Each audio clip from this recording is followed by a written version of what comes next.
when they are consuming your minds and your thoughts and your dreams, from the angels to the demons and to the mysteries unseen, there is no need to worry. There is no need for dread. It's just time to discuss the thing at the foot of the bed.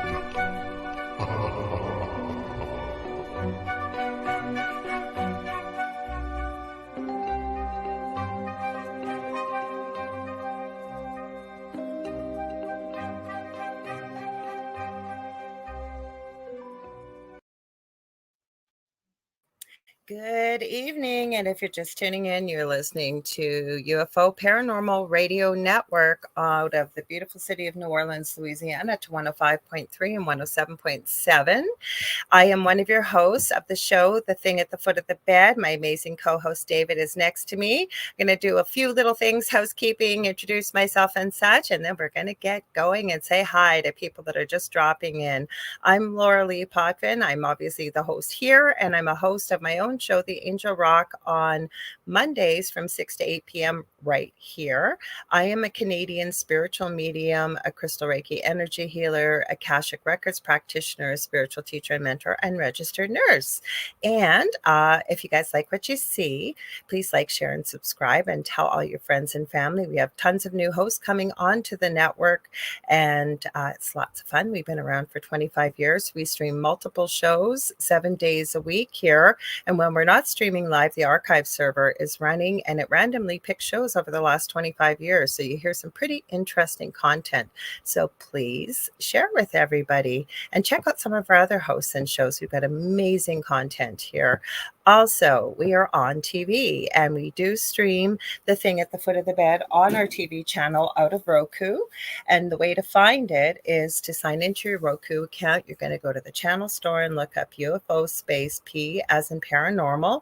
There's a drop-down list. We're about the third or fourth one down, and you're looking for UFO space paranormal and United Public Radio. And there's a lot of the shows on there, and you can watch us over there. Now, we're going to say hi to everybody as soon as David introduces himself. But I want to let you know, because 80% of our audience apparently is listening. We go out broadcasting this network to every single country in the world. How cool is that? So you got people from all over the world. But if you want to join in the conversation, because if you know about the Angel Rock and you know particularly about our show, The Thing at the Foot of the Bed, it's very audience participative. We're actually starting with a topic we were asked about last week at the end of the show. So come and join us over on UFO Paranormal and United Public Radio Network, either on Facebook or YouTube. We are streaming to David's YouTube channel and his group by the same name, The Spirit Experience with David Hanzel. We're streaming to we're not, because StreamYard wouldn't behave, but I just shared it when the intro was on my profile on Facebook, which is under Lorilei Potvin, and it's public. We're on Canada's Most Haunted, and also on my YouTube channel, The Angel Rock with Lorilei Potvin. I think that's everything. I usually forget something, but on to you, Dave. Tell everybody all about your fabulous, amazing self. Did you tell them what you do?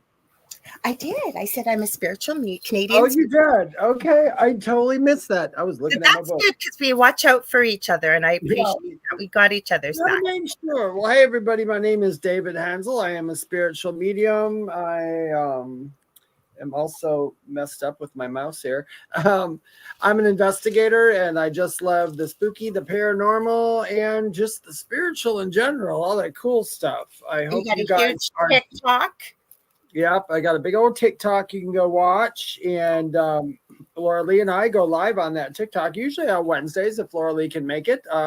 Just last night, Lorilei and I and Jonathan from JK Paranormal, is it? JK47, his last name's Keyworth, Jonathan Keyworth. Yes, Keyworth. We did about 2.5 hours on my TikTok channel last night and did live ITC sessions, which is like the Spirit Box sessions. And Lorilei and I also did some mediumship on that one as well. and we had a really good time. So we'll probably do that once or twice a month. Well, it was Jonathan's birthday, and he asked Yeah. us if we would. And Jonathan is very intuitive, and he's just starting out with his own deck of cards and stuff. But it was almost like a reading in a way. Now, the only thing that I think if we did it again, because people went wild, and I suddenly realized if you're not part of the paranormal or you haven't watched paranormal TV, a lot of people don't know this technology exists. So he gave some readings at the end. He was really good, but it was almost like a reading because Dave, and we got to give Dave huge credit because he had us on there and he said, why don't we bring the people on? So we got to talk to them and they got to talk directly to the spirit box, and people were going wild in the comments. Hey, Dave? Yeah, they are. You know what? And I have to say that I should, shame on me sometimes. I forget that some people that watch us don't know the same things we know. Yes. And we take it for granted. Like, what do you mean you don't know what a spirit box is? You know what I mean? I know. That's what I forget. Yeah. When I had Jonathan come on a couple of weeks ago on the Angel Rock, I was doing a show by myself. A lot of people had lost a loved one that day for some reason. It was an anniversary. And I heard Spirit say, I'd seen Jonathan pop in, and I thought, why don't I just ask him and see if he's free? So he popped on and we got some incredible responses. And I realized people, speaking of Jonathan at JK47, were your ears burning, Jonathan? So I just realized exactly what you said, Dave. We never realized a lot of people don't know that technology exists. Yeah, people don't know that stuff. And I thought of after we got done, and I thought, wow, some of these people were just like, this is really cool. This is the coolest thing. This is the neatest thing. This is so amazing. And I thought to myself, it's a spirit box. And then I remember, I'm like, oh yeah, you guys never saw this before, maybe. Mm-hmm. And so they were very, very, receptive to it and loved it. So I think that's something, and I'll be talking to Jonathan, that we do at least once or twice a month, maybe on my channel. And and then switch around through our channels and TikTok and bring people over from one TikTok to another and just build a big old happy community. A lot of people messaging me, they were sad because we were on TikTok because they don't have TikTok too. So we might have to try it maybe even on a couple other different platforms, maybe YouTube. Yeah, and my YouTube channel's got a few people. I don't have a ton either, but I think if we let enough people know, or who knows, maybe we'll have to talk to the head of the network and maybe do something special, maybe over the holidays or something. I don't know. Well, I'm not promising it. We'd have to ask. So, but that would be kind of cool. Jonathan said he is down for it. Down for it. Should we say hi to people here? We've got, go ahead. You read, I'll highlight. Oh, there we go. Okay, we got Sandra Sharp. Hi, everyone. Hi, Sandra Sharp and Nicole Thomas Ryan. Hi, Nicole. And there's Jonathan. Says Jonathan, hey, everyone. And then, just kind of. Kathy Hanley Little. Hi, Kathy. How are you? Everybody, as you pop in, we'll highlight you. I don't tell you guys about the StreamYard, the Facebook thing, when you show up as a Facebook user. So if you do and you're on Facebook, I'll just highlight you guys. You'll be in the bottom left-hand corner, and we'll tell you how to fix that. So that, and if you want to stay anonymous, that's okay too. But we'll tell you how to fix it then. So Nicole Thomas, she sent me some info. I can't remember who asked us about a haint. It's HAINT, and we both said we didn't know anything about it, right? Nope. So we did a little research. And I brought up a bigger research. I don't know. Do you want to read it, or do you want me to read it? Well, you sent me. We can play some stuff. I downloaded a ton of it. I've been working. I have not stopped from the minute I woke up. Like literally, I knew it was going to be like this week, but I also ran into, I had no idea how much legend and lore and crazy cryptid stuff that apparently occurs in the Appalachians, as it's called, apparently. Go ahead, Dave, you read it, and then if you want, we can pull it. Well, I thought, you know what we'll do? We'll read it. So everybody, we can bring you up to speed, because me and Lorilei had a chance to read this and do a little stuff, a little looking into it. We were chit-chatting this morning. Yeah. Well, we talked last night too. Oh, you know what I want to throw out? Maybe I should do it now, and I'll throw it at the end. Is that okay for Carrie Lynn? Sure. Yeah. Okay. So I kind of gave you guys a little hint Monday night, but I talked to Carrie Lynn today too. So Carrie Lynn Shellhorn on Friday, she's got Spirit Switchboard, and her show is from 5 p.m. to 7 p.m. Eastern Standard Time every week. She's amazing. I just adore her. I told her today from the minute you said hi, because I do help produce behind the scenes a lot too. And I went, oh my gosh, I'm going to love her. And I do. So you guys, if you haven't checked out her show, check it out. She had Steve Consalvis last week from TAPS on. And she gets big guests. She's amazing. So she does something. This is her 6th year, I think she said, and it's called the 12 Days of Giving. So December 1st up to, I believe it's December 12th, so 12 days. She has something different every day, and it's something to benefit people that support her and hear her. And what, like for tomorrow, under her page, Psychic Medium Carrie Lynn Shellhorn, she will be giving 20% off for reading. She gave me a whole list. I won't read it, but I'm going to post it and share it. She asked David and I to be a part of it. So on day 10, she is opening it up. If you get any, it's open to anybody. So follow her page. I'm telling you to follow. I'm sure you don't have to, but please do, to support her. And she is giving away a spot to a lucky person to come on with Carrie Lynn, David, and I on December 22nd, which is a Friday from 5 to 7 p.m.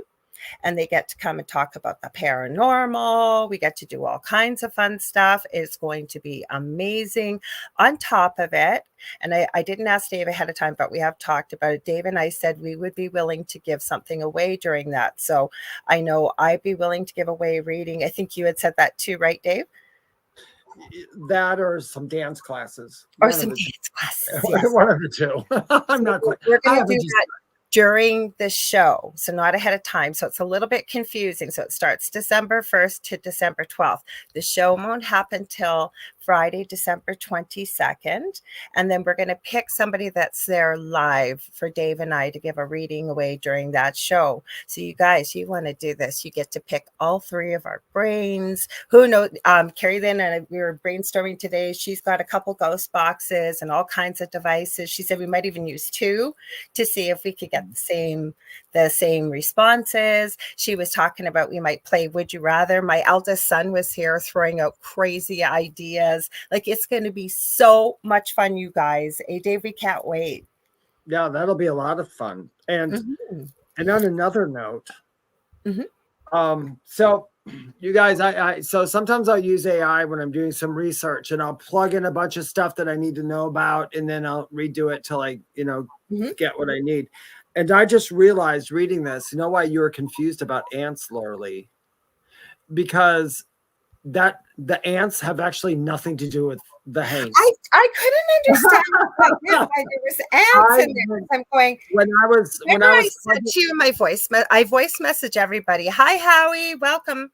So I hope you heard that about Carrie Lynn stuff. If you didn't, you might have to go back to the beginning because it's a giveaway. Oh yeah, let's do it halfway through the show. You can remind them again. Okay, so when you sent that, I didn't say anything.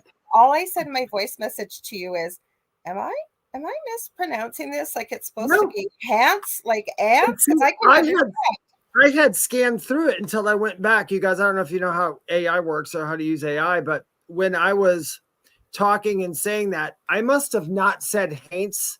I must have said it like in an accent or something, and it came out as ants. So was that from AI that you sent me? Some of it, yeah. Because I was going, what do ants have to do with this? And I thought, it literally put 2 versions of how I said something and did research on it. Okay, because that's why I asked you, and I knew I wasn't mispronouncing it. So now it's going to be a little shorter now because I'm going to leave out those paragraphs because they don't make sense. Okay. So, okay, guys. We're going to talk about Hans, and Lorilei did some homework, and she got some videos she's going to play for us, and we'll all comment on them and come up with it. Well, I want to give credit where credit is due because Nicole Thomas Ryan sent me a bunch of info, and I shared that with you too because that was kind of her. Perfect. Yeah, I'm going to tell everybody listening right off the bat, I have never heard of the hadn't either. And so I any opinion I form is literally going to be at first sight opinion. So you guys, just so you know that, because I don't know everything, and neither does Lorilei, and we will be the first to admit Carrie that. Lynn knew about it, of course, because I said, I have a feeling you're going to know about this. And I talked to her off and on. And because Friday was her show, the next day we were talking about something about her show. And I go, I already know you're going to say yes, but have you heard of a haint before? And she goes, oh yeah, I know all about haint blue. And well, I'm not from the mountains originally. I'm from the Midwest. I mean, we didn't have the haints. You know, we had some other stuff. But anyway, to get you guys up to speed before we start talking about it and playing with it, here you go.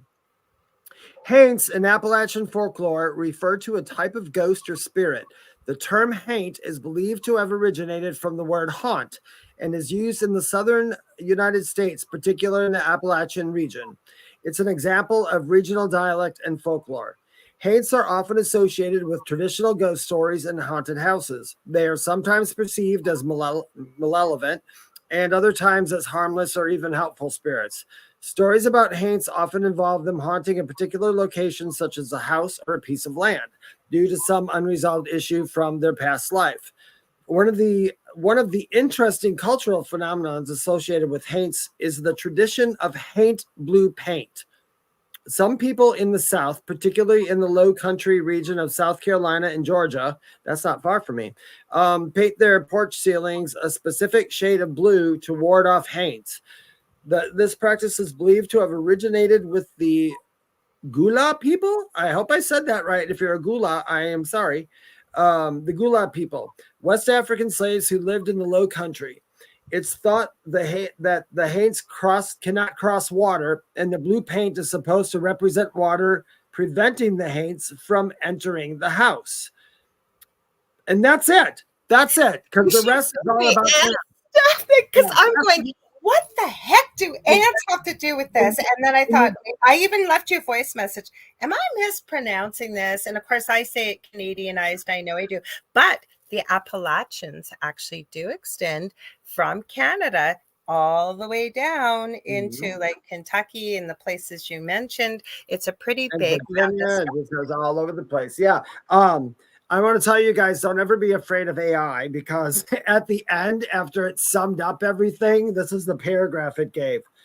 Please note that the haints and ants are two different things, and any association between them would likely be coincidental or symbolic, rather than being based in biological fact or traditional folklore. So AI wanted to say, David, we don't, no, you can't put those two things together, you fool. There's like peanut butter and apple. Well, peanut butter and we'll say hot dogs or something together. They don't go together. Peanut butter and petroleum jelly. There you go. That close. Okay, so while I was digging, and I know you guys, a lot of you go, oh, TikTok's full of it. The reason why I go to TikTok is because it's a short, quick summary, and we're not here to tell you guys exactly what everything is. We present the information. You get to make up your mind. Okay, Howie, I want to say this right here. This came up. Oh, sorry, I got to highlight it. You say they are a form of fae. Some people have said, I've got clips on all this. Some people said vampires. I'm going, vampires? When have you ever heard of vampires counting grains of rice? It was mentioned. But I go to TikTok because you hear people's personal stories, and you get clips and different ideas from different people all around the world. Now, the color I saw in the research, haint blue, apparently it's so popular in the South that I think it's Sherwin-Williams says an actual color called haint blue. So the color I saw, AI was absolutely right. It's usually the roof of the porch. Yeah. Okay. It almost looked like, to me, like a very faint color of a Tiffany blue. If you know what the color of a Tiffany box is, that's what it looked like, a very light shade of it. It was very interesting. That is interesting. Yeah, I heard many stuff about it. I know some people. I don't have a lot of experience in the mountains. I've been through the mountains all my life as a child, because my family lived where I live now, and we lived in the Midwest, so we travel back and forth. I've never been afraid of the mountains. The only thing I'm afraid of, literally the only thing I'm afraid of in the mountains are bears. That's it. That's around my area anyway. But you know what? I haven't spent any quiet time in the mountains alone and I'm sure I would have a different a different opinion after that. You know what I'm saying? My Okay, time is. so some of the things I heard, you don't have to hush, Howie, because I don't think anybody knows. And some of the things I heard described in the legend and lore, I've heard it called a completely different name. I don't think really anybody knows. We kind of have an idea where it came from the research I was doing. But what I also ran across, and I love to talk about this if you guys do, was the no deer. I got actually a video clip with them. I've heard of these. And then I hadn't heard of these, the devil monkeys. You heard of devil monkeys? I don't know. They sound like a good pet. I found this late today. I found it late today, but I downloaded some videos. I've labeled them so I don't have to scroll back and forth. My partner, Del, gave me that idea. One day I was producing Carrie Lineage, had a ton of great videos, and I'm trying to memorize the order. I think I mixed one up, and then Del, my partner, says to me, why didn't you just alphabetize them or put numbers beside them? I went, duh. That was smart. Now, I wanted to backtrack just for a second as I'm reading some of the comments. Hi, Mark Foster. Mark says, "Hi, Al. What's up?" There is now when you say I did hear, I watched a couple of videos on the Haints, and I thought the interesting thing, and Howie and you talked about the rice, that they leave rice out there because they have to stop and count each granule. Well, that's what they say, or a broom, the bristles, and it's supposed to confuse them and frustrate them. You can put a broom above your doorway. I like this, Mark. I agree. Mark Foster says devil monkey sounds like a badass band name. It sure does. You know what? If the next band I'm in, that's what I'm going to call them, the Devil Monkeys. And then there's the blue bottle tree. There was a whole bunch of things. I had not heard of them being positive before.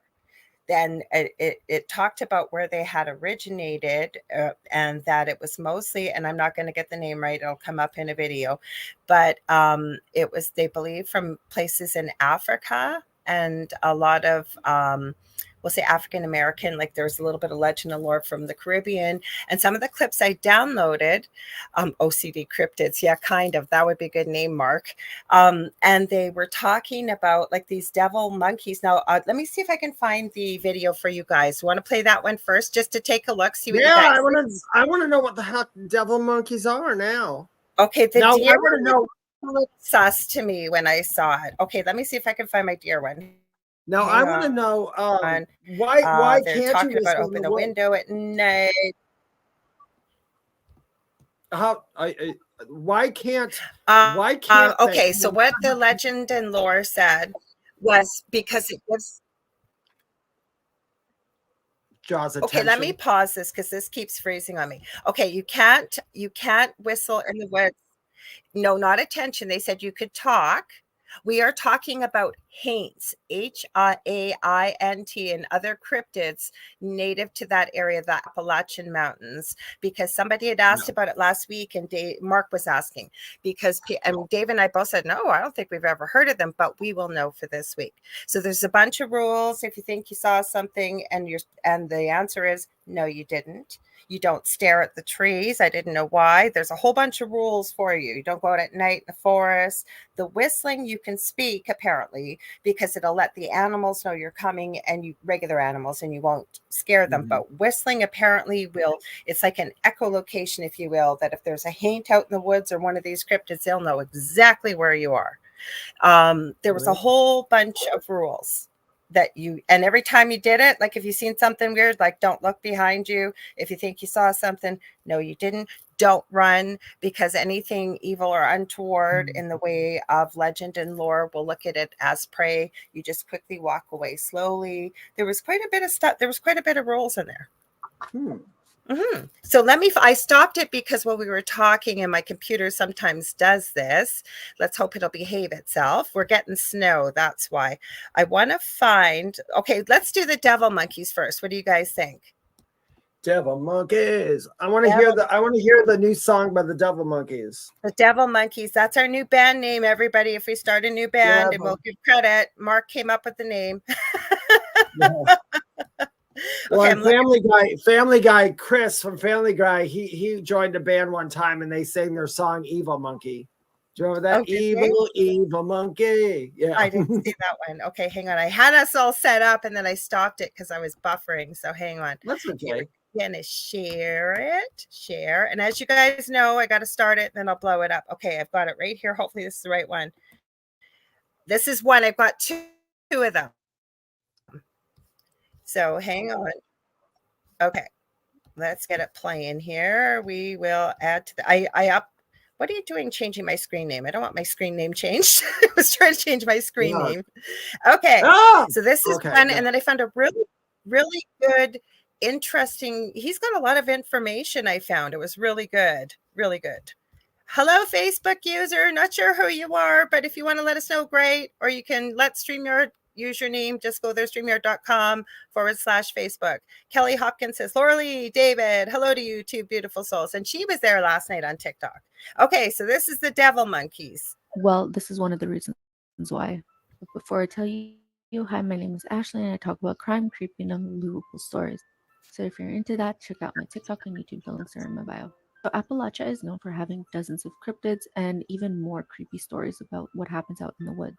It takes up quite a large portion of the United States and even crosses into Canada. One of the reasons they're telling you to not look into trees is because of these guys. They're Looks called like a devil baboon monkeys. to me. Of course, there's no actual proof, but there are dozens and dozens of stories. They're described to look very much like a primate, but they're also said to have a very unusual snout. It almost resembles something like a dog. They're also said to stand somewhere between 5 and 8 feet tall, and they switch from walking on all fours to jumping on 2 feet. And the worst of all is that they're said to be extremely aggressive. The reason you don't want to look into the trees is because that's where they hide. They're said to camouflage, but according to locals, you can see the trees moving on their own, almost as if there were some sort of monkey swinging on them. And if these devil monkeys spot you looking at the trees and they realize that you've spotted them, that's when you're in trouble. So if you just happen to be looking in the trees and you notice something odd, don't run, just walk away. I got another one that looks like it. So you know how they're constantly telling you on TikTok to not look in the trees? Stop. Okay. That looked like a baboon to me. Yeah, me too. What do you guys think? That looked like a baboon. I believe that she just used that picture just for reference because she said nobody's ever saw one. So she just I don't know. and then she told one. Okay, well then she told that tall creature, if anybody wants to know what it looked like, if you've ever seen Suicide Squad, it looked like the Weasel Man. Is that what he looked like? Yeah, and you know it's funny because I just watched a little clip of Suicide Squad today. Mark Foster says baboons are devil monkeys because they are. Baboons are. You don't want to mess with a baboon. That is for sure. Kelly Hopkins says, I did see you two live last night. Yes, you did. Okay. So this face is kind of creepy. I don't know what it is, if it's AI or what it is. Appalachian devil. I got to make it small. I forgot and play it. Hang on. Did I bring it to? Yeah, I did. Okay, good. Hang on. Play. My computer is being naughty, you guys. Who believe there's a population of hellish primates living in the Appalachian Mountains, known as devil monkeys. So the story goes, in 1994, a young woman was driving late at night near Roanoke, Virginia, when she was detoured onto a back road due to construction. As the woman drove through the darkness of the forest, a strange creature jumped in front of her car. It was around 6 feet tall, standing on its hind legs. It was covered in black fur and had a long, thin tail. Its body was like that of a man, and its face was somewhat like that of a man, but with cat-like features and long, pointy ears. The woman shared her story with wildlife officials, but they believed it may be a feral dog or a wolf. Coincidentally, livestock in the area began to disappear around the same time. But this wasn't the first time that a similar creature had been seen in the area.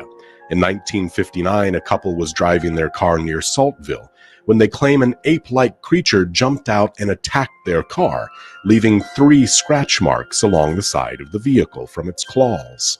A few years later in that same community, 2 nurses were driving to work when they claim an ape-like beast attacked their car, ripping off the convertible soft top.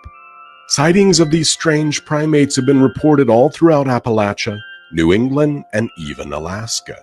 So you tell me, is there a strange race of hybrid primates living in the Appalachian Mountains, or is it all a figment of our imagination? And this was from, oh darn, I got to play his name, the Twilight Emporium, I think. He's got a pretty good channel, you guys. I found a lot of information. Now, one thing I want to do before we go any further, Heather asked, and it's a good question, Heather. She asked, would this be similar to a banshee? And a banshee, and Dave's probably got lots to add too. A banshee is from Celtic legend and lore, and the scream of the banshee is supposed to be foretelling of the death of a loved one. You do not want to hear the scream of a banshee. Anything you want to add to that one, Dave? Yeah, there's actually even more to that. What you said, yeah, absolutely correct. And then there's another. There's oh god, I don't remember who it was, and I'm sorry if I remember, I will. There's something else. There's some mediums from that side of the world were saying that they believed it as not like an actual ghost screaming, but when somebody crosses over, it's like they heard the echo of going through the veil, and that's what the scream was. It's all. I have never heard that. Yeah, some people say that. I've always said because I've always went by the folklore of the screaming banshee announcing death. But you know why I know it, and it's not because I found it. I've had a good friend of mine on many times, and she's written books about the paranormal, devils, or not devils, sorry, werewolves, vampires, mermaids, the fae. She's written about the strange and unusual, and her name is Varla Ventura. So we talked quite a bit about the banshee. Plus, if you guys know me, my guilty pleasure is supernatural. They've actually done at least one episode, and I was really curious about the information that they gave on the show, and I was absolutely shocked to see they actually have done the research with the stuff that they would share in their episodes. So that's an interesting concept, though, David, because like I don't. Warning. I was just going to say, though, this is supposed to be a warning. This sounds like something that's already happened. As that's happening. So, like when they heard that, some people say the banshee, someone's going to die. To other people, they heard it. They're like, somebody did die, and they crossed the veil. That makes sense, though. Yeah, but I don't know. I don't have an opinion on it. I personally love the folklore of the banshee. I really do. I think it's kind of cool. I mean, in a way that if it was, you know what I'm talking about, and not in a bad way, cool. But well, I remember one show, Varla, it was on the Angel Rock. She was talking. I can't even say it because the language doesn't like, it's like the name Sinead, right, or Siobhan, and the way you see it spelt compared to the way it's said. And it was, please forgive me, I'm not going to say the right word, the Clydea or something like that. But there was some movie from Disney way back in the day, and it was about a leprechaun or something. She was referencing it, and it's a mythical, like, it's Irish, but they show up with a team of horses and almost a wagon, and they come, and it's also a sign of a warning with the banshee scream, and they come to collect the soul instead of, like, people call it the angel of death or something. Yeah. It's just interesting, right? It is. Yeah, it's all fun. I like where folklore comes from. Mark Forster, can you go up to his second comment up? I was thinking the exact thing, and you typed it out, Mark. No, not the little down.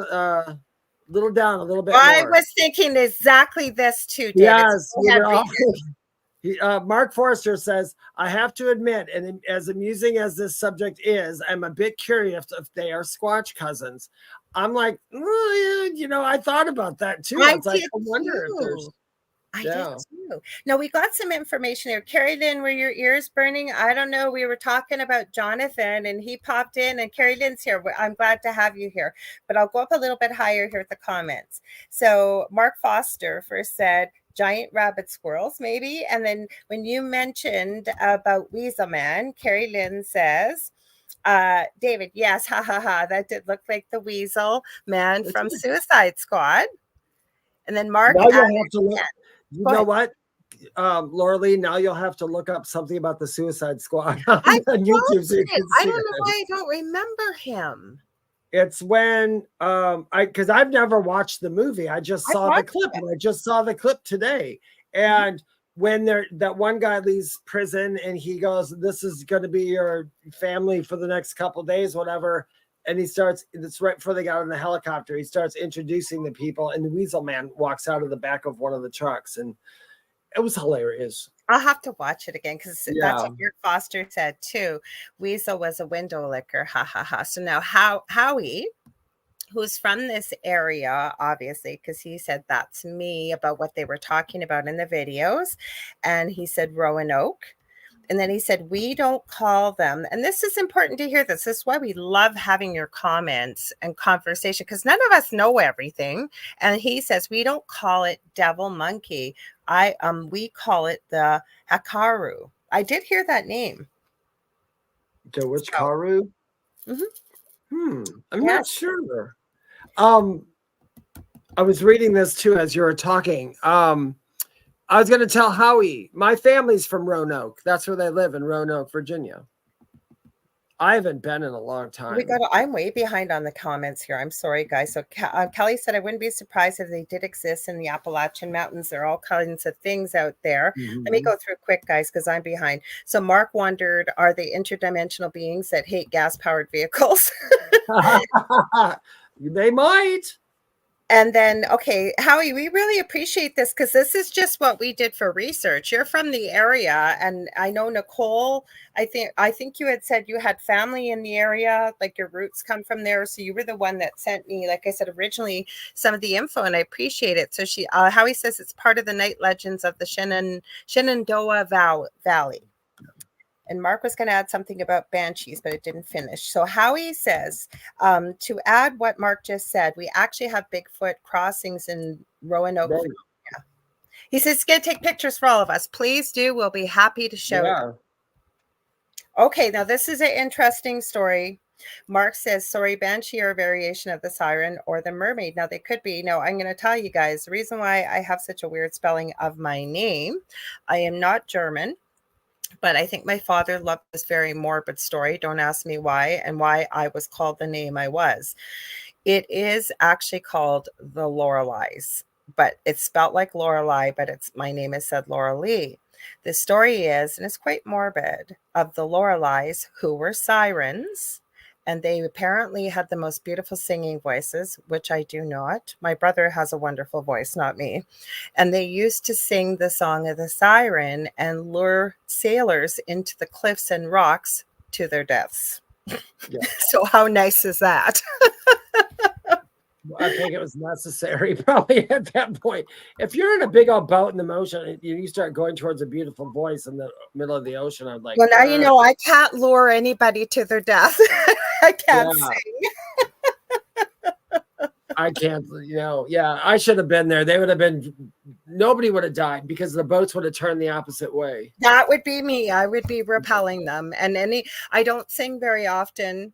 And of course, any partner I have had has very unceremoniously told me, please don't sing. Well, I was a singer in a band when I was young. So I played bass. You can. You're musical. Yeah, I'm musical. So I played bass and keyboards, and I was in a Rush tribute band. I love Rush. I remember one night, Howie, do you remember that? I know you were there for sure. And we were, I don't know why we did it. I think it was around Canada Day and July the 4th for you guys, for you all there. And we were talking about the good Canadian music that came out of Canada. I think we talked about it for about half an hour. I remember that was so much fun. So hang on, there's a comment here. So Heather, you said, I think there are also reference to hags.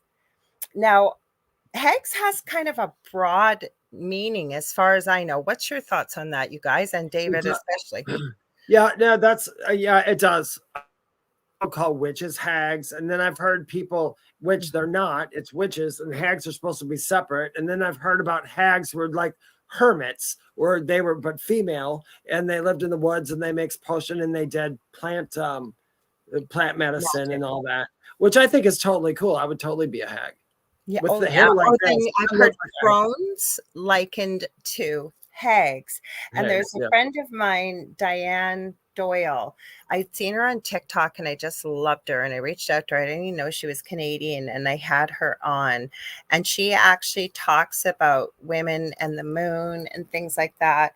And she compares where we are age-wise. And it's actually a very honorable thing, the way she relates to it, and being in the crone phase with a lot of wisdom. And so I think same as hags, because I've heard them both interchangeably. So there's many meanings for hag. Yeah. So, it's kind of like when spiritual people talk about spirit and soul. Now there is a difference, but a lot of people use it interchangeably. okay, so Howie says, then you need to come home, Dave. Meet up one weekend, he said. That'd be fun. How far? I think Roanoke is 3 hours from me, not even 3 or 4 hours. Well, it's a hell of a lot farther for me to meet up with Howie. If I could, I would. You lucky guy. So Faye says, hi, Lorilei and David. Fun topic today. And you guys, I was just on Faye's show. Her and her husband, Roger, were with the network before, and they've gone back to what they were doing before. So they're on Facebook and YouTube. But Faye has started a new show, and she calls it Faye's Angels. And we had lots of fun. It was on Tuesday. She does it every Tuesday. So Mark says, seems like most of the stories I looked up recently, as far as recent encounters, they primarily included modern vehicles. Interesting. Okay, he says we're frozen. I hope not. Let us know if we are. No, that was a while ago. Was it? Okay, because but the next comment is, I missed the question. Was there? Oh, we asked you guys, I think, right, Dave? Was it about the hags? Oh, Mark Forrester, about hags. Yeah, we just wanted to know what your thoughts were, or your legend and lore. And Roger says, hi in Spanish. Hola, David. Hola, Lorilei. It's a me, Mario. No, it's not. It's Roger. It's a me, a Roger. Yes. And Faye and I did have a lot of fun. We really, really did. So we talked and talked and talked and talked. So you guys, okay, so we've seen, Hakaru, you said, right? Howie, Hakaru is what you guys call it in Roanoke, instead of devil monkeys. Okay, not frozen. Good to know. Kathy Hanley Little weighed in. Let's get back to the hags, and then I was going to show you the no deer. I didn't get a chance to look at a bunch. Yeah, I want to hear. You want to read it, Dave? I keep reading everything. I'm hogging it here. That's so okay. In Celtic lore, the trinity of a woman's life is maiden, and old crone. 3 stages of a woman's life. I'm an old crone. Thank you. So am I. I'm going to be an old crone. I want to be an old crone. What do they call the man? You know well, what it is, though? You can be whatever you want. Yeah. Right? I know they call cronies. Hi, Julia Jean Bassett. I know that they call. Well, don't they call old men cronies? Them and all their cronies, or is that's something different? True. That was really smart. Yeah. But I love that Kathy shared that, because I couldn't remember the other 2 phases because I'm too much of a crone. Can't remember. Roger Garza says, Lorilei, I didn't mean to cut you 2 off, but really? Oh, you know what? Let's all be crones and hags tonight, because I see nothing wrong with them. I don't see anything wrong with any of them. Maybe I'll become my namesake, but I promise I won't sing. Okay, so you guys want to see this no deer? I only have 1 video on it. And it's called a no deer because it's not a deer, or is a no deer? Okay, I won't say anything, but I already know, I think, what David's going to say, and I'm going to agree with him. Okay. I'm predicting the future. I don't normally, but I'm going to. Let me see if I can find it in my list here. Hang on. I'm trying to get it to scroll up or down. No, it's not going to be cooperative. Do my hair. I just washed my hair and I can't do a dang thing with it. Is it pot? Huh? Your hair looks beautiful. It always does. Oh, I know. Hang on. I did. Oh, here it is. The not deer. Okay, the not deer. I think. Oh, the not deer. I had the wrong one. Okay, hang on. Not deers. It's not a deer, or it's tied up. Okay, give me a sec. I know It's called a no deer, I think. David, I'm going to predict what David is going to say already, and I am going to agree with him. Okay, so y'all ready? I'm going to play it, and then I'll make it bigger. The knot deer. The knot deer is a type of cryptid said to exist in the foothills of the Appalachian Mountains. To the unobservant, they may seem like deer, but as the name implies, they are not. Whatever they truly are, they are intelligent enough to impersonate deer, but many things about these creatures come off as unsettling and unnatural. They may have forward-facing, human-like eyes, multiple eyes, unnaturally shaped antlers, or even claws or hands instead of hooves. What little is known about the knot deer states that unlike real deer, they aren't afraid of people. They are also said to make strange clicking noises and move with contorting, jerking motions. While the folklore might imply that they could be shape-shifting spirits who aren't able to completely integrate with this new form, science suggests it could be because of the deer equivalent of mad cow disease. But who's to say? The next time you see a herd of deer, pay a little more attention.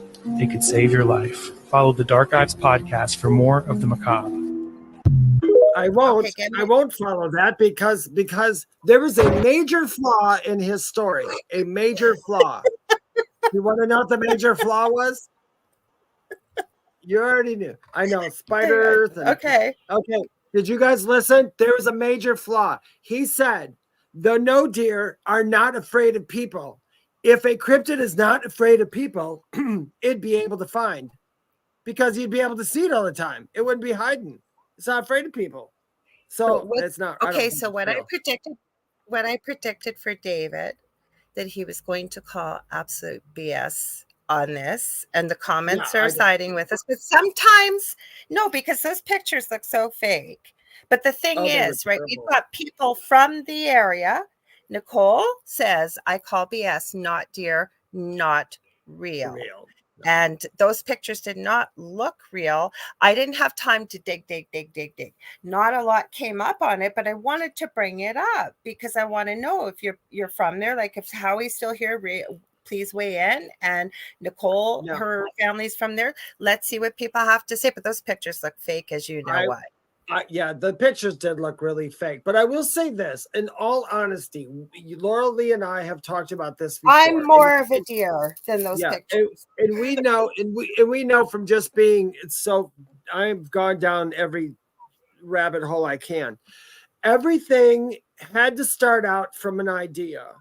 And most ideas started out by something somebody saw.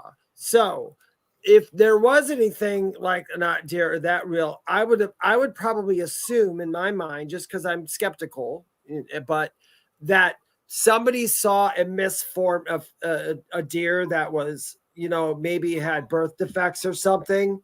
Or the wasting disease. That is a real thing with deer. Yeah. Or a rabid deer. Or something like that. And that's where the story originated from. And then somebody made stupid pictures and put it on TikTok. So, I mean, but like I said, everything comes from something. So we can't always say no. As much as sometimes I want to say no, even in my little head, I know that everything had to come from somebody. Fairy tales too, as well. Some of those fairy tales, like I am German. And if you guys could read the original Grimm's fairy tales, I used to have the book. My ex gave me the book for my birthday 2 years after we broke up. He said, I remembered you loved this. I'm like, yeah, now get out of my house. But I took the book and I read it, and the stories are gruesome. Gruesome. I had a really old book as a little kid. I could read really early when I was young. I was reading like adult books when I was 5 or 6. And I remember reading these stories as a little kid. Geez, you wonder why I'm involved with the paranormal now. And I know, David, you knew about all this stuff too as a little kid. And yeah, they were not what Disney puts out. So we got some really funny things here I got to point out. So Kelly says, David, I want to be an old crone had me laugh a little too hard. What's that? No, I was going to tell you Sandra's comment was funny too. I know it's funny. So Sandra says crones and hags sound like a board game. I'll read this one. I'll give you the next couple ones because it's about you, Dave. So Roger says, is it Tresemme, your hair? Is it Tresemme? Actually, It's just I washed it again today, and now when I wash it, it just does this. This is it. It doesn't do anything else. And we got Mark wants to know, do you need Pert Plus or Herbal Essence? Okay, so this is funny. Mark Forster, I need freaking hairspray. That's what I need to get this crap out of my face. This is a good comment because this was about the not deer or no deer, whatever they were called, and everybody's in agreement. But sometimes it's good to put stuff up there because let's talk about it. Let's see what people think. So this is Rogers if you want to read it. Santa's rejects. What? The deer. They were Santa's. Santa's rejects. No, I didn't even put those two things together. I really spider deer. That's what I noticed too. And did you notice I'm wearing our addiction? Oh, there you go. Oh, David and I have an addiction with gnomes. Yeah. We're addicted to gnomes. You know what? That's why everybody knows the story. I love the little people. I love the Fae and I love all those. Do I play with them all the time? No, but I love every once in a while playing with them. And they can do some pretty weird stuff in your house.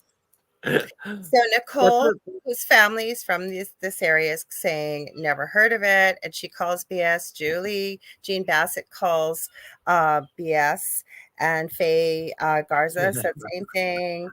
And then Mark, you're so sweet. He wrote, "You're both deers." That's us. We're not deers. No deers. She agrees with you. Okay, Faye, do you know about that? I don't know. I don't think I've heard of that one. Have you? Unless we're talking about Grimm's. Which one? Real fairy tales? Mm-hmm. Yeah, most fairy tales are really bad. Like Hansel and Gretel is literally in the German fairy. It goes, I don't know exactly how it goes. I can't remember the exact thing, but there were cannibals back then, and they were going to eat the children, and that's why they sent the children off, and that's why the witch was going to eat the children. But the parents were jerks because the only reason they put the children out is because they couldn't afford them. It had nothing to do with that. So back then it was like, you're on your own, kids. Eat each other if you get lost in the woods. You know? But yeah, all those are really quite. I've always wanted to see, and I did saw one movie, but they didn't do it. I always thought when I was younger, I wanted to write a movie from the witch's point of view, and and make everybody else the evil people, and the witch was actually the good one, and make. But somebody beat me to it, and they made a really awful movie. But that's neither here nor there. Anyway. So Heather says it's Wella hair. Everybody's talking about your hair, David. I know. There you go. There you go. See, there's my hair. Yeah. The hair at the front of the bed. David, did you post that picture you did of you from 6 years ago? And I literally said, that's not you when I saw it. I'm positive. You had short hair. Did you post that one? Oh, yeah, with holding the moon. You had super short hair, and I put a comment. It came up my Facebook feed. I'm positive. That was 2 months after I came out of the coma. I was started to go back into it, and that was in Virginia. It was at the I can't remember the name of the plantation. I'll think of it. But yeah, that was there before they remodeled it. When it was all torn apart, we went and did gallery readings there, and we did a ghost hunt. And everybody said, now what's really funny is I got to remember the name of the place, but I shouldn't say it out loud. But I did a ghost hunt there, and I didn't really think anything was that scary there. We had jump scares and stuff like that. But now I see people going in there and saying that this person lived in the house and this, that, and the other thing. It's like, oh my God, people, are you freaking serious? But I mean, there were some spirits in there when I was there. There was a man that was in one of the rooms who played cards in there, and they were not nice back in the plantation. They weren't demons though. They just weren't nice people. Back then they were just terrible people. But everybody else is calling them, oh, there's this, that, and the other thing. And so I just stopped watching stuff about that house. I'm like, all right, I guess you just want to make some money off the house.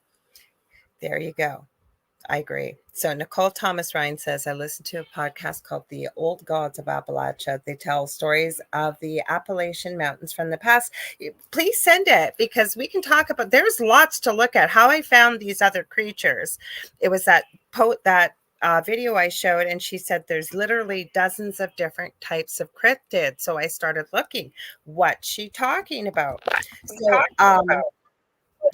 Kelly agrees with you, David. She said people misidentify things and creatures all the time. I agree with David when he mentioned about the deer possibly having a birth defect or a disease. And I also agree about the disease, because it's a big problem for deer.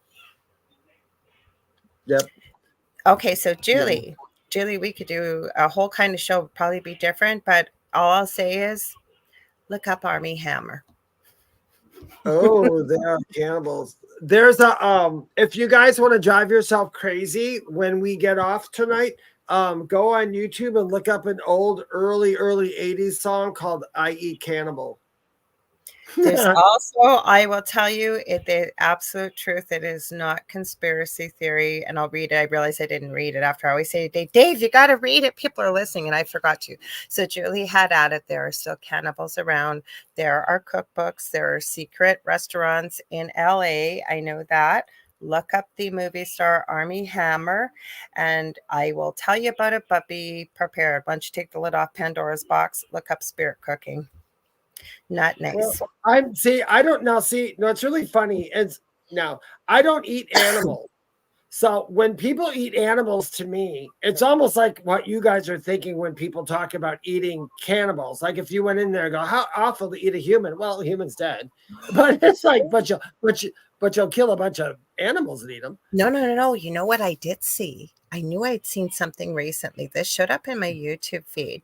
This guy is some kind of rocker dude. I don't know how he even came up in my feed. And he went to visit this French guy that is a serial killer and a cannibal and considers himself a vampire. And these guys from the States flew there to have dinner. Now, I don't know if this was pre-planned. I know it was pre-planned by the criminal. But these young guys in there, he had them for dinner, like out in his home for dinner. I don't know how this guy got out of jail either. His name, I'll find the name when we're talking. And he got out of jail. He's pretty young. And he took them to the French cemetery and explained he used to be a grave digger there. And it was like, I just couldn't believe this when I was watching this. And he was a he was a collector of serial killer memorabilia, which means many of them still weren't alive. So I would have been asking him, like, what kind of activity have you got going on in your home? Or it was a creepy thing. Like, it was nothing gross. It was more that your imagination is able to come up with things versus what was seen or said. You heard about the guy who advertised on Craigslist for somebody if they wanted to get unalived and eaten. Oh, yeah, I heard that. Yeah. Yeah, that's weird. I'm going to look it up. France's most notorious. People are messed up. They are. Hang on. And we wonder why we have negative spirits. Okay, what's his name? I'm going to find it for you. No, they're not putting France in here. Vampire in the French serial killer. Clos. Yeah, his last name is Clos. Claux. I think it's Nicolas, like Nicholas Clos. Claux. He's still alive. And it was some guy, I'd never heard of this band. He's actually got not a bad voice, not necessarily my type. I was more screamo type music. Yeah. But he went there, him and his buddies. And it was more the thought of things. I'll tell you though, I wouldn't have had anything to eat at his house. Because he wouldn't tell them what he cooked. Oh. Mm-hmm. I could never be a cat. Well, I don't even eat animals. I'm not going to eat a person. Okay, so Mark first said, he was talking about fairy tales, but this is very sweet. First of all, he said, I'm bald. So be quiet about his hair, meaning yours, Dave. And he went, ha, ha, ha. And then this is the nice thing he wrote. He said, coma, when you mentioned your coma. And he said, well, he's very glad you're here with us. And so am I. Thank you. Mm-hmm. So I, on the other hand, have all kinds of opinions. Okay. So Okay, so Mark says, and I'm going to get to Roger's question because it's an interesting question.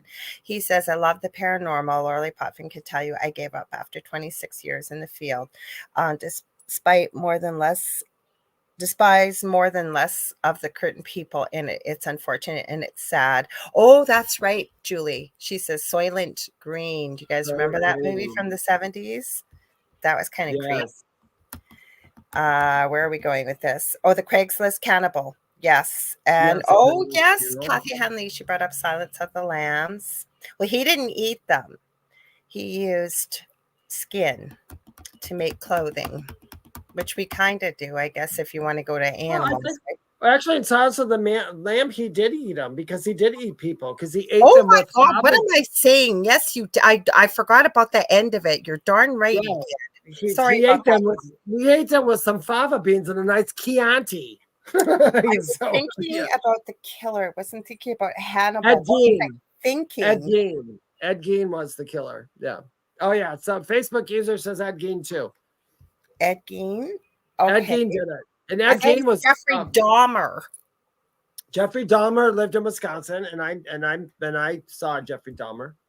Did you say you saw him before? Like you saw him? I believe, yeah, we saw him in the bar. Yeah. That's so. That, you know, when I think about it back then, it's like that's scary, but I was so not his type because I was way older than what he went after. But I remember the big thing in Milwaukee that everybody was outraged when those cops put that kid right back in his hand.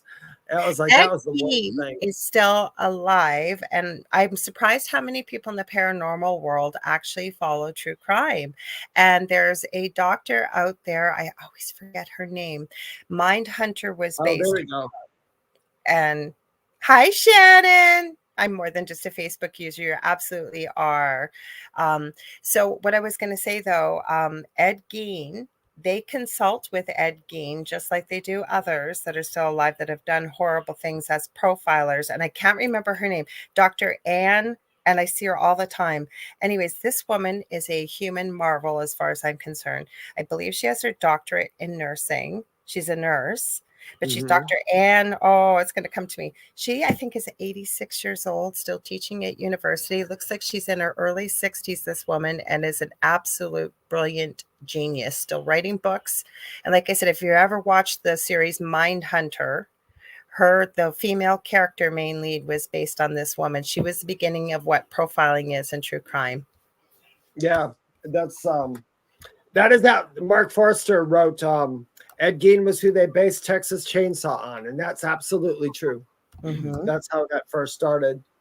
Okay, about Flo, CLOUX. No, he got out. I don't know if it was a technicality or what. Like, I don't know how he was, but he is out free legally. And he says he doesn't do what he used to, but there was some pretty creepy, scary stuff that happened because these guys were doing some paranormal stuff. And it was an interesting episode. When we're talking, I will find it. I wanted to go back to Roger's question, if that's okay. I got a ton of videos for y'all too. Yeah. So Roger says, let me ask you two, how do you feel about seances? Shall I let you go first, David? I don't think there's anything wrong with seances. I love seances. I think let me preface by saying this. I've seen some people do some really hokey crap ones, and they do it for show. They do it for that. But a real seance done by the right way, by the old time book, how they first were done, I like those. And also, didn't they did something to the effect in the basement? What were the guys? Why can't I think of that all of a sudden? In the basement in England, whatever, where they had school experiments. And actually, Jonathan's podcast, Talking with the Source, I think they did on Sunday an episode all about the school experiments. Yeah. Okay, you guys, I found it. It's called Dinner with a Cannibal on YouTube. I'm going to put the link in the chat, and it is on Jake Weber's channel, Webber. It is like I said, watch it like you're not going to be watching something educational. And to me, your imagination and your mind is what made it so creepy. Yeah. So let me post it here for you guys in the chat. I'm on my YouTube channel. There's a lot of you over here on my YouTube channel, so you'll see it. But this guy had some interesting memorabilia and interesting stories. And yeah, it was pretty intriguing. Okay, of course I took a picture. I didn't mean to. Sorry, guys, got to get rid of that. I hate when I try and close this one phone because it always wants to take a picture. Okay, so where are we? Roger makes me hungry. Oh, you're so bad. Mark Foster says, open a door. You better know how to close it. Well, that or be prepared that you may not be able to take the lid off the box if it's a box, right? Yep. So seances for myself, I don't think there's anything wrong with it, but it's the same thing. And I'm going to open up Pandora's box, I guess, for some people. Now, with everything being energy, right? And from the small grain of sand to us to everything else, law of energy, neither be created nor destroyed here on earth, but it can be transferred from one place to another. That includes our thoughts, our words, and our emotions. The Bible, for example, is a book, but there's a lot of good collective energy around it. People believe it to be a very powerful book, so it is. What we perceive becomes what we believe, and it becomes our reality. Here's what I was about to talk about, though. Ouija boards. It's a lot of collective energy around that, thinking they're negative, but are they really? They're just a tool. And I think okay, I mentioned Carrie, then I'm going to read your comment in a minute. My whole point is, whether you use a Ouija board, no matter what you do, I think that when you're doing something that you don't know how to do, for example, and it doesn't matter what it is, it doesn't have to be a seance, a Ouija board, anything, I think you need to have somebody to show you how to do it properly. I really do. So as long as you're doing things properly, or you have someone to show you how to open and close a session, you're good. Because Carrie Lynn just said, you want to read that? It's funny that we talked about Ouija boards. Now, I think Ouija boards are cool. And if I could find one with an actual wooden planchette instead of but the other day I was in a secondhand store. Me and my mom went shopping around, and it was down the road. And I looked in their little games, and there was one of the Ouija boards from a long time ago. And I thought, should I buy this one? So I put my hands on it. I'm like, oh yeah, there's no energy on this sucker. It's just black. It's just bland. But anyway, I opened it up, and the planchette is plastic, and the little thing was missing. And I looked at it. You know what the first thing I thought was? This particular Ouija board, why I felt nothing maybe, is because of the fact it was probably manufactured, which it is. It's manufactured just in a thing, and it's not. Nothing's been defined on it. It's just the Ouija board. I think it all begins when you start getting Ouija boards that are passed down from person to person. I think that's where we run into the problem. Because if you have a brand new Ouija board and have 2 10-year-old kids playing it, I don't think anything's going to happen. Because I can tell you, being in Toronto one time for an autism conference, I was shocked when I went past the Disney store, and right front and center on the front podium in the Eaton Center here in Toronto, Canada, was sitting a blue Mickey Mouse Ouija board and a pink Minnie Mouse Ouija board. That's weird. So, but Carrie, I've looked at it this way too. I know they're making spiritual stuff for kids. They're now putting out Disney put out that show called about the Earth, Wind, Fire and all that. I can't remember what they call them. The Elementals. They look made up, those. Look up the Owl House. Yeah, okay? and I showed the Owl House. I looked at you remember you telling me that last week, and then also with all this stuff coming out, it's almost like it's slowly being spoon-fed back into society in other ways. And I don't think people are catching on. You know what? I want to apologize. I looked something up. You are absolutely right, Faye. And I was talking about somebody completely different. Ed Gein, who you were talking about when we were talking about cannibalism. I knew as soon as I saw his picture, that's not who I'm talking about. And I got the wrong last name. You're absolutely right. He is dead. And I apologize. Who I am thinking of, and I've got the wrong last name. He's like 6'8", about 300 pounds, named Ed. I thought it was Gein, but I could be wrong. His last name, he wears horn-rimmed kind of black glasses. He is a serial killer, killed his own mother. He's massive. That's who I was talking about. Now I got to find out who he is. It's not Ed Gein. Oh my gosh. And I want to say he was in Milwaukee or that area. I'll put this Ed and I'll put serial killer and see what comes up. That's the one I was talking about that the FBI, there he is. Who is it? Ed Kemper. God, was I off? Ed Kemper. That's who You I had was. the Ed part right, so you're good. No, but I was way off. So thank you for checking that, Faye. I appreciate that because I don't know why I thought my brain, I'm telling you, all over the place tonight. I wanted to read Carrie Lynn's comics. I think it's good about seances. And she does do them. And Carrie Lynn does Dining with the Dead, you guys, all kinds of cool stuff. She's so awesome. And it says, I love a good seance. And yes, open any door, know how to close it. So there you go. Okay, so Mark Foster said the original concept was actually to market to children in the late 20th century, you guys, because that's the thing about seances. They're not. No, he's talking about Ouija boards. He's talking about Ouija. I know he is. Oh, I know he is. okay. But what I'm talking about, going back to the seances as well, and you are right. Actually, my brain is all over tonight. I'm thinking of 20 things. It's a good thing you did say that, David, because I started talking about seances, and Mark was referring to Ouija boards.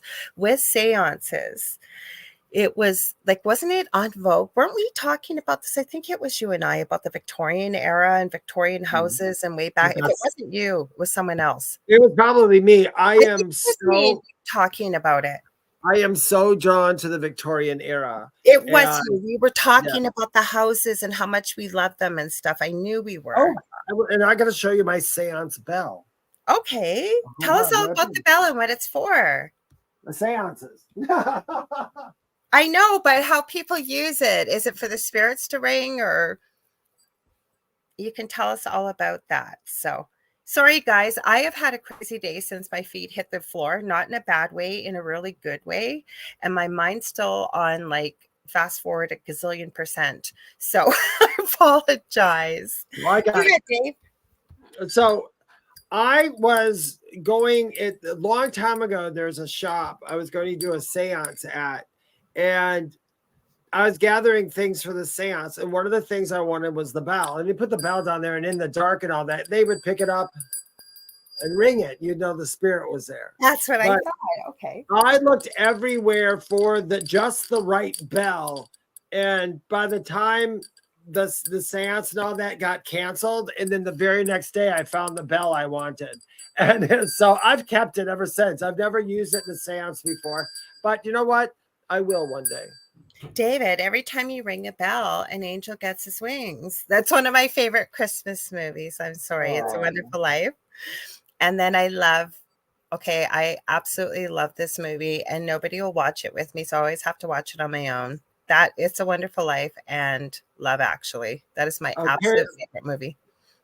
Carrie Lynn said she's got a seance bell as well. And you got a trumpet? Oh, cool. I don't have a trumpet. Carrie Lynn is so cool, you guys. That's why I always talk about her. So you guys got to go check out her show tomorrow, 5 p.m. Now, she had to do a pre-record, but it's with Jeff Belanger tomorrow. So you guys, it's going to be amazing. And I think Carrie Lynn is hanging out in her, correct me if I'm wrong, Carrie Lynn, but your psychic medium, Carrie Lynn Shellhorn, she'll be live still to chat with you guys, but it had to be pre-recorded just because of, it's a new show, but just because of scheduling and stuff. So check it out. Yeah.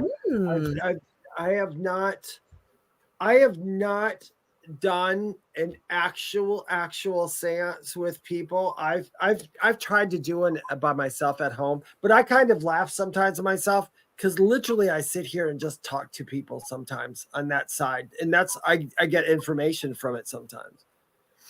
Okay, so Jackie asked a great question. Hi, Jackie. You want to read it, Dave? Jackie Lane says, "Hey guys, what kind of things do you need for a seance?" I think that's a good question. Well, I don't know because I'm not real well versed in it, but I was I wanted my bell. I knew that. What else did I have? Gosh, it was such a long time ago. We had powder, and I can't remember what the powder. We had a bowl in the middle that we set up, and we had things to offerings. We put offerings in the bowl, so I bought stuff for offerings for the spirit. I can't remember why I bought the talc. I don't. Carrie Lynn, why the talc? Do you remember? You want to pop on with us, Carrie? Then you're welcome to. I said she could pop on with us if she wanted. Yeah, yeah. She Versus said, go ahead. let's talk about that. Yeah, if she wants to pop on, because I think I would love. I can't remember what all goes into the seances. I love the old Victoria era seances. Those are the ones I like. Those are the ones I've watched, but I'm not quite sure everything that you need on there. I can't honestly tell you because I am not. I can look so at. We're getting comments though. So Carrie Lynn said that public page things about her show tomorrow. Kathy, I want to go to her comment first. She said her favorite movie. Feel free to put your favorite movie, Christmas movies, whatever, in the chat too if you want. The Old Bishop's Wife with Cary Grant is one of Kathy's favorites. Now Mark says for a seance, his belief is that candles are a must. And Julie says candles and crystals. Yeah, I got that stuff. I always equate to my seance table would almost look like a altar. I mean, some of the stuff I would put. The only time I did seances, but I actually mentioned the name that I knew my spirit guide's name was that I've never ever said. So Kelly heard it, Jonathan did, David did. It's not a big secret, but I never mentioned it before. And I just remembered something when you guys were talking about seances. All me and my little cousins would do it when we were little, and I have no idea why. Like we were really little. I don't know if we saw something on TV, so we would join hands. I just had like literally a vision in the way of a memory when we did that as little kids. And I know who were the sisters who did those seances. They oh, I know who you're talking about, Victorian age, and I forget their names, but they faked it, right? Well, there's so much going on behind it. They say that at the end of everything they've done that they admitted to faking stuff. Although it's funny that it still continues on hundreds of years later. And I don't know because I think they did fake them.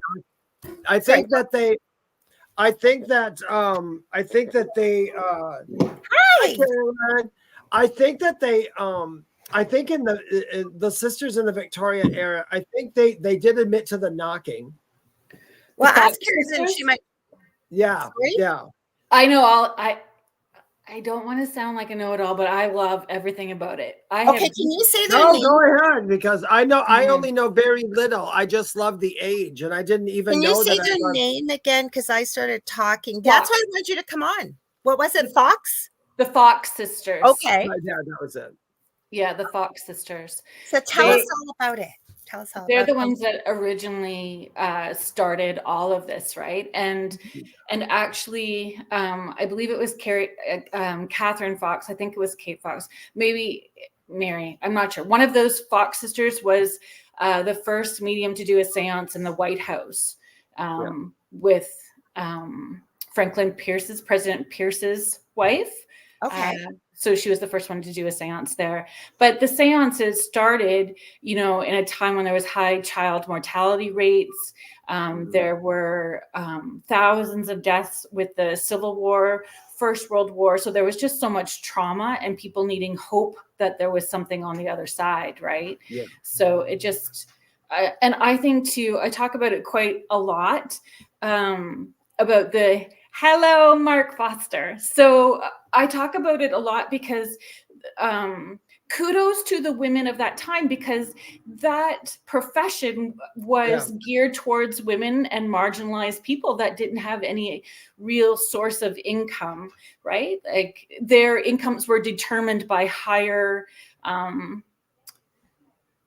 people with money, those higher status people dictated what kind of jobs and what their lives were going to be. So to step into that were those lower income people for sure.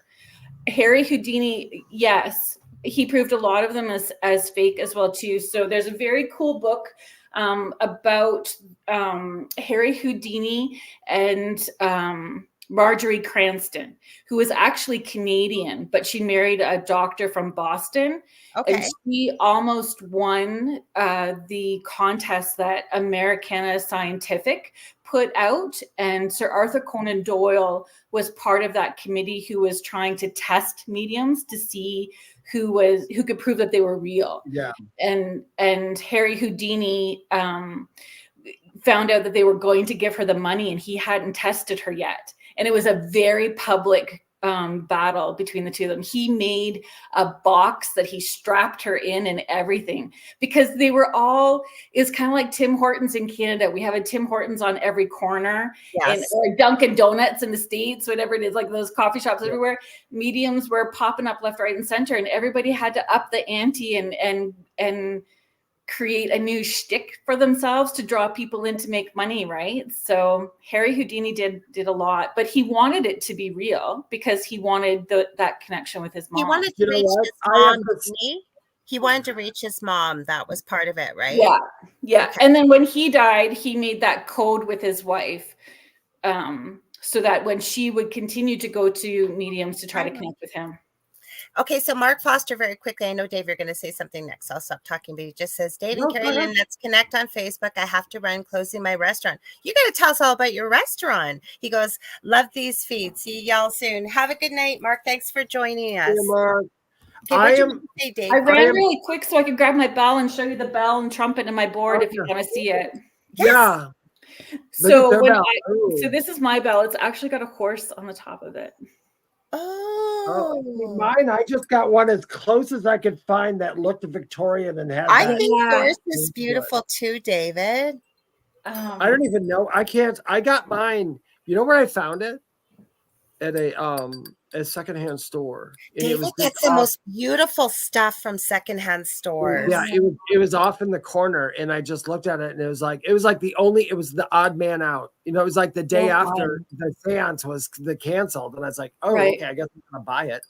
You know, so I've had it ever since. But you manifested it, right? Like it's still, most likely, yeah. I manifest all kinds of crap. I don't even know why. You should see. He sent me this picture of that chaise lounge that you got. That, oh my God, I fell in love with it. The fainting couch. Did you get a fainting couch? I do. I've got one like that. It's a chaise. It's an old chaise. I love anything Victorian. Me too.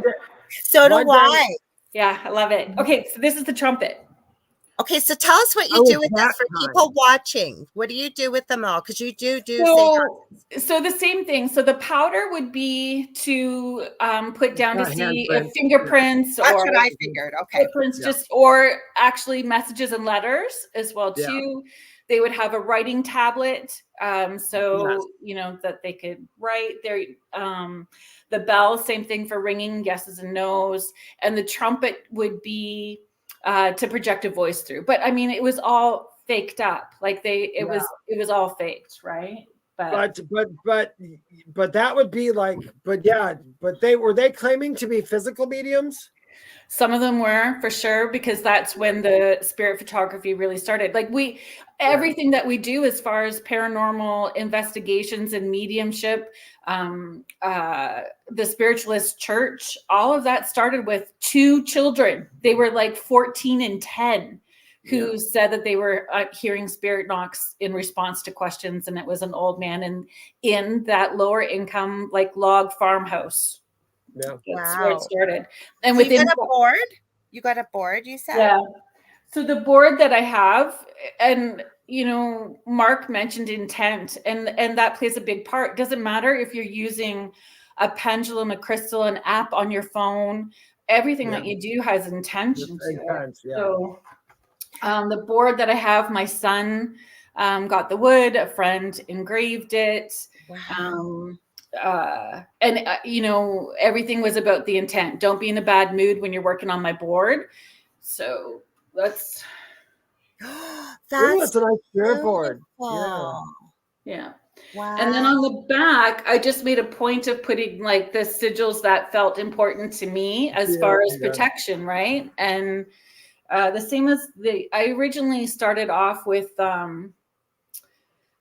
like a shot glass, actually, just using a shot glass on the board. Because it was a gift. It had the letter K and it had an octopus etched on the other side, which that's my whole like sleeve tattoo is one big octopus. But it should right? still work, because I always tell people, even with scrying, when they talk about scrying, I'm like, you can scry into a Q-tip because it's all about intent.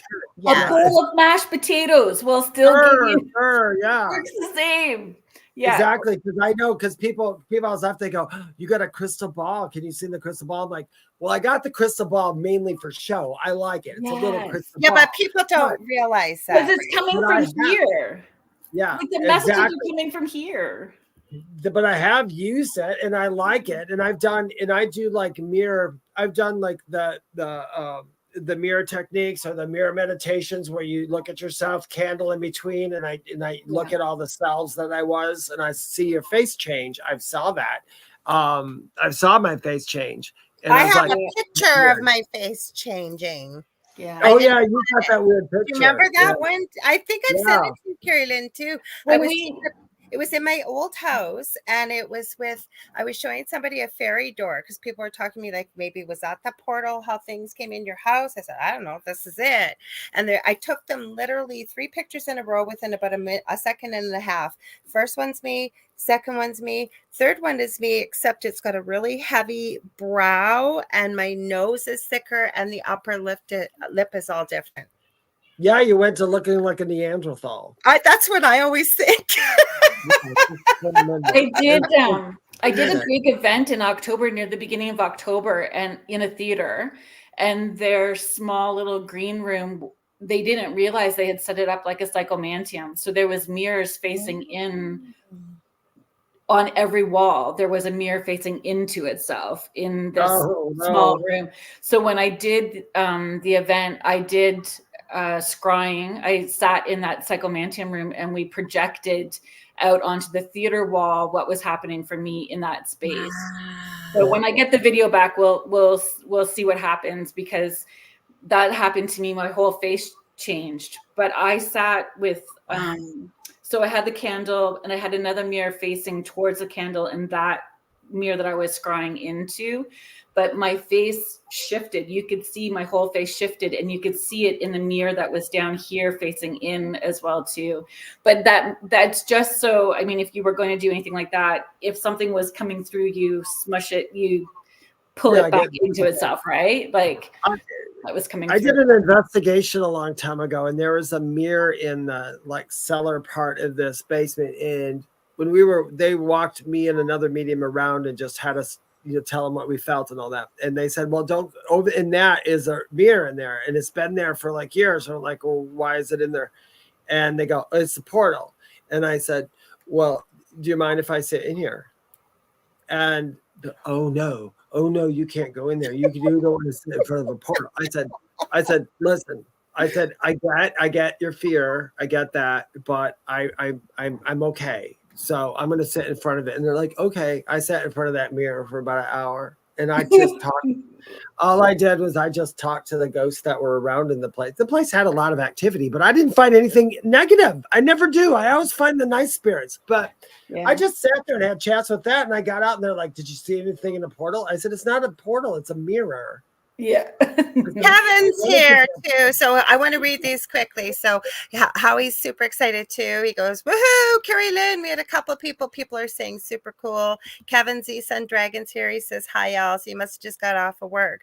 Now that we got you here, I got 2 questions for you, because I've mentioned it a few times. People want to know what Dining with the Dead is, but also, can you talk about your 12 days of giving? Because we talked about it before you popped on, so people will know. Okay.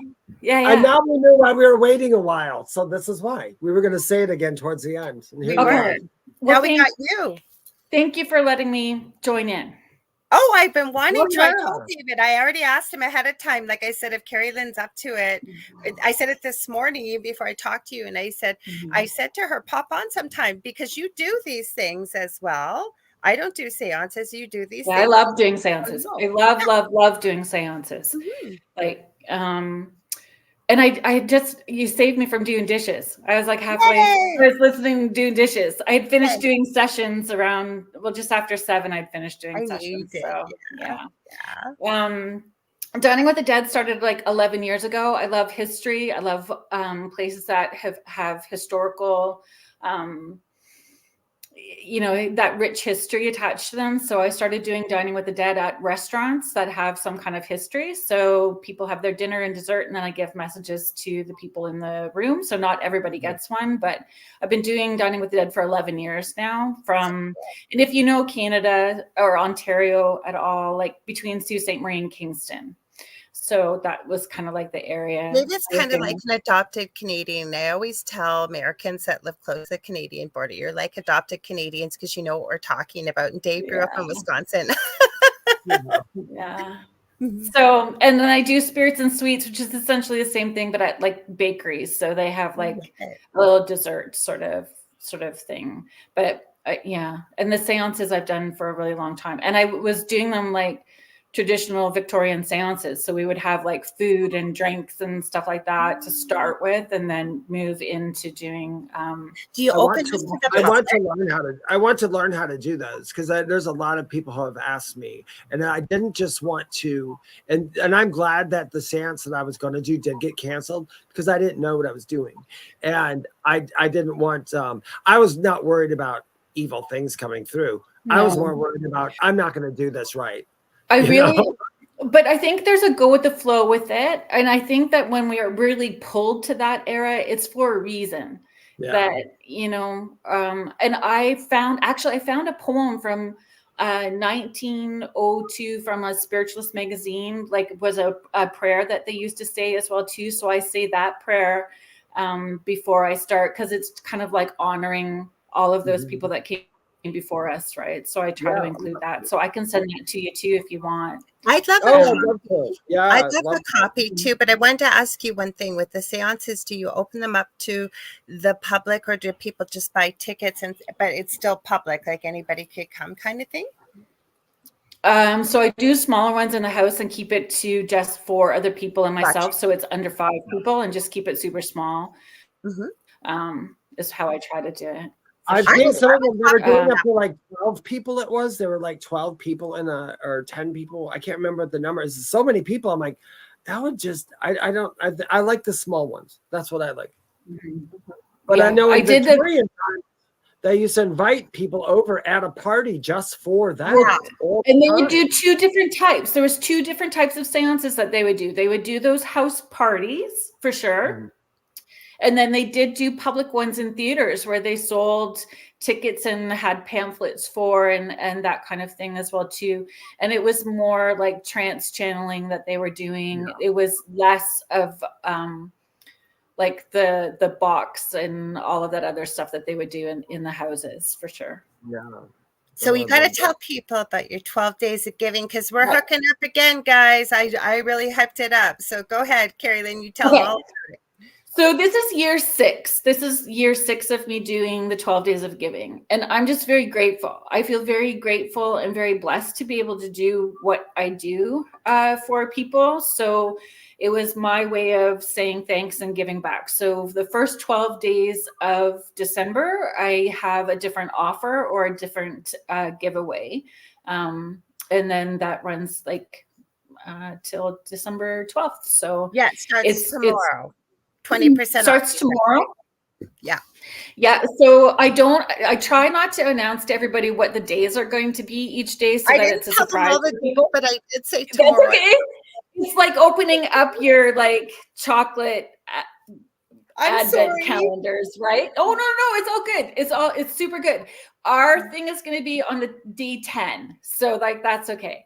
On day 10, the giveaway that day is going to be a spot on Spirit Switchboard, and you guys have graciously agreed to be co-hosts. So that person who wins the spot will get to come on December 22nd to Spirit Switchboard with the 3 of us, and we're just going to have a good time. That's all I really said, but I did tell them tomorrow. I'm sorry, but I wanted I should have asked you about that. I didn't read the whole thing you shared with me. I promise I didn't. I didn't get chocolates. It's all good. Oh, I was that kid. I'd eat all the chocolates. There'd be none left. I'd eat them all on the first day. Would you? Oh my I God. want to put my son's calendar up, and I can never figure out why, my youngest one. And then I realized he still believes in Santa. He's going to be 26 in March, and he won't. We talked about this off air, but for people, he wouldn't let me put the advent calendar up. It was so cute. It had little pockets, and his brother loved it. She got to meet my son Logan today. He dropped by, my oldest. Anyways, and he wouldn't let me do it when he could speak. I couldn't understand why. Now I know why, because he's worried for some reason, even though it doesn't look like Santa, but Santa might be watching. It would be too close on his front door. So I don't put it up anymore. There's something creepy about the idea of Santa watching you in your window. There's some creep factor to that. That is that creep. He sees you when you're sleeping. He knows when you're awake. But I do always tell people this though. When people said, because I was a big Santa freak when I was a little kid. When I found out, when somebody told me there was no Santa, I was so angry, and they had to come back and tell me. It was my older brother. He told me there's no Santa, and I was so sad and just crying. He couldn't get me to cry up, and I was crying, and I said, "The elves are real." And he goes, "Yes, they are." And he left it at that. I always knew as a kid. I was talking to. I had weird. Yeah. Everybody thought I was a physical medium when I was younger, because every house we moved to as a child, the ghost came out, and everybody else could hear them as well, but only when I was home. But I've never went into it, nor do I think I am one or care. But I was talking to them as a kid. But to get back to the point for Christmas, when after my NDE and the coma, I understood Christmas. It was like a year later, because I never understood Christmas, even religiously or anything. I always thought I loved Christmas, but I didn't. Now I have a new meaning of what it is now, and Now you're going to be leaving us hanging on this, because we're almost out of time. We had a topic. I know, we'll talk about it next week. What happens? No, I have to say this: Christmas is great. Celebrate it for what it is. If it makes you happy and joyful, you're supposed to celebrate it. It doesn't matter what's behind it. Just enjoy the hell out of it. Well, we're building up to Christmas, so maybe that's what we're talking about tomorrow with Jeff Belanger. He wrote a book that came out in September, The Fright Before Christmas, Surviving Krampus and Other Yule Tide Monsters. And I love that stuff. Yeah, and going back to understanding the pagan roots to Christmas. And absolutely. Why and that's the polarization in Christmas that people don't realize, because this world is, polarization. And Christmas, good. Krampus, the opposite. Everything's got an opposite. I have a friend though that's in Austria, and he's and he speaks German, and he sent me a video last year at Christmas. I don't know how he found me. And there's 4 Krampuses on the corner, and he calls me Lorilei. So that's what he calls me, right? So he had them all singing my name, and he was telling me, all of you people over in North America think Krampus is bad, and Krampus isn't bad. I know you guys know, and some people may know. He goes, but it's not bad. And it's such a cute video. I just loved it. I was so touched that he had sent it. And they're all dressed like a creepy Krampus. It's doling out punishment, right? If you're innocent and good, there's no need to worry about Krampus. I'm so glad you came on here. And like I said, as soon as we were talking about seances, and I was talking to her just before, and just voice messaging, and I said, I know you're working till 7:30. So if you're tired, but I'm glad you could come on, because we didn't know we were going to talk about seances. It was Roger that asked us. Yeah. I got super excited. I actually had a little heart flutter. Woo! My favorite topic. I know. This is a little taste for the 22nd in December. You get all 3 of us plus somebody, a lucky winner. Yes. And I have fun stuff for us planned. I have fun things. I didn't give all that away. I didn't give all of it away. No. I didn't say. I said there's a lot of fun stuff planned. I did mention about my son talking about Would You Rather. I did say that, but we don't know, right? It just, whatever happens. But it'll be fun. We know that. We could guarantee that. Yes. Right. So if you guys are enjoying the paranormal and all this chat, you got to stay tuned for the next show coming up. It's the second night of the Outer Realm with Michelle DeRoche and Amelia Pisano. They always have great guests, great content. So you got to stay tuned. Carrie Lynn, where can they find you? I've been talking about you all night. It's like your ears. Everybody I talked about has kind of popped on here tonight. So where can they find you tomorrow? Because you're going to hang out, even though I said it's an original. Yeah, it's a pre-recorded show in order to, accommodate Jeff's schedule. So I would say that you guys will be able to find me if you want to participate in the chat on my Facebook page. So the Psychic Medium or Carrie Lynn Shellhorn page. Yes, Yeah. awesome. And David, where can they find you? Right here in my chair. Or you can find me. Or We didn't have our I- other co-host. Where's Angel? Or oh, they're all sleeping. They're all sleeping in front of me, being passed shy. out. I think Bruce is in here too. Oh, hi, Bruce. Hi, Brucey. You can find me on YouTube or Facebook under the Spirit Experience, the same name. You can find me on Instagram or TikTok at Medium David Hanzel. If you do find me on TikTok at Medium David Hanzel, it's the one over 95K. If there's over 95, that's not it. It's an imposter. I have about 35. Yes, about 40 60 people on there Yeah. that use his name. I have a hard So- time finding him. I literally screenshotted it because I keep getting them all coming up, and I know who you are, but I know how to So find you. frustrating. It's That terrible. imposter stuff is And frustrating. TikTok doesn't care, but people are catching on. Also know this, everybody. I will never, ever, ever DM you or private message you to solicit readings. There's only one place to get a reading from me, and that's on my website, theywhispertome.com. That's it. And you guys, I will be back Monday with the Angel Rock, 6 to 8 p.m. I have another amazing guest for you. Her name is Claire, and that's as far as I got with. People don't know this, you guys, but I'm going to let you know a little secret. I don't meet my guests till before they come on, because Gavin Lee Davies, I work with, he's over in Wales, and he sends me the most awesomest people. So she's going to be interesting. We had a really good guest last week, Stephen. He was amazing from Australia. Didn't have an NDE, but it was like he did, and he channeled this man's life here and what happened to him in the afterlife when we talked about it. So we're going to have another great guest this week. Also, if you ever want to get a hold of me to book a reading, I do readings. I do energy healing. I also do teaching and mentoring. You can get a hold of me on facebook.com/The Angel Rock. I also have two groups on Facebook, Paranormal University for all things paranormal, and the Angel Rocker Tribe for all things kind of spiritual and things sort of what we talked about tonight. Carrie Lynn, where can they get a hold of you? I didn't, because you have an amazing group too. I tell people about it all the time. So where can they get a hold of you? So CarrieLynnShellhorn.com is the website, best place to connect. And I have an intuitive mentoring group on Facebook. Amazing. It's a private Facebook group, but you can ask to join, have the intention to participate in the group. And that's Carrie Lynn's Morning Porch. And David has a group too. Yep. Right?